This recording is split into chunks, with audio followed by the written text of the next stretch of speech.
Hai, Assalamualaikum. Welcome back to my YouTube channel. Apa kabar hari ini? Semoga sehat, bahagia, dan tetap semangat ya.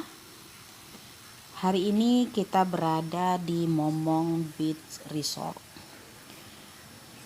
Momong Beach Resort merupakan salah satu tempat wisata yang sangat recommended di Banda Aceh.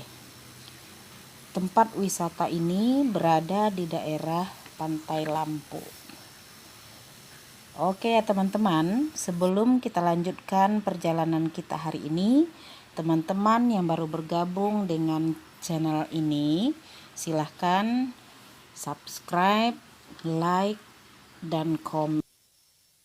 Serta jangan lupa aktifkan loncengnya supaya teman-teman bisa mengikuti dan menyaksikan video-video kami yang terbaru.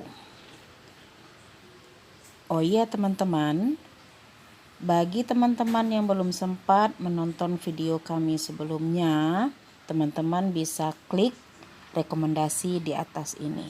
Oke, terima kasih. Puncak merantau lulun batu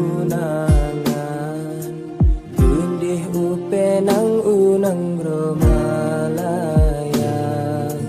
lonjak kerja bak kuli bangunan simanyam-manyam pesabat behang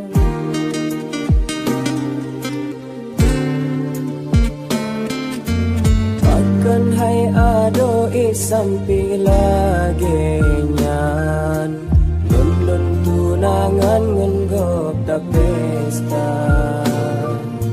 buku salah lonta hukum menan kan kuatenyan sama serta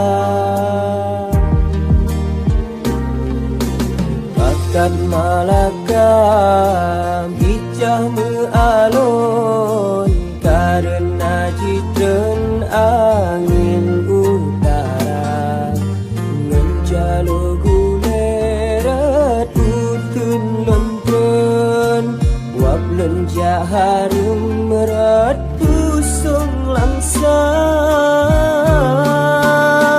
bantu bagata hai adik bulan lengkalan dum urung tengah mekerijang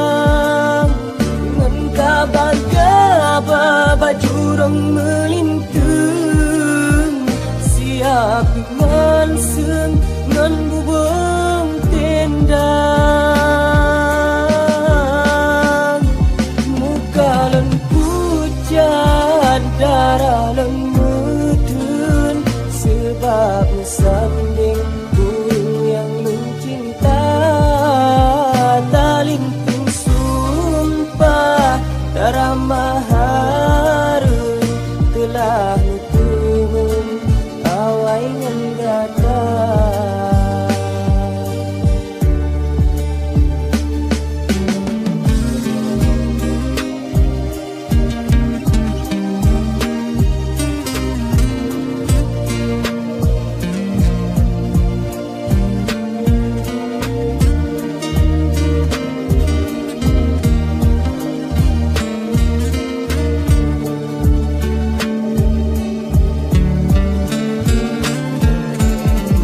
Malaka bicah mealon karena jitren angin utara mencalo gulerat utun lontren wap lenja harum merat pusung langsa bantro bagata hai ade bulan lengkalan dum urung tengah mekerijang ngan kabar bajurong melintung siap dengan seng ngan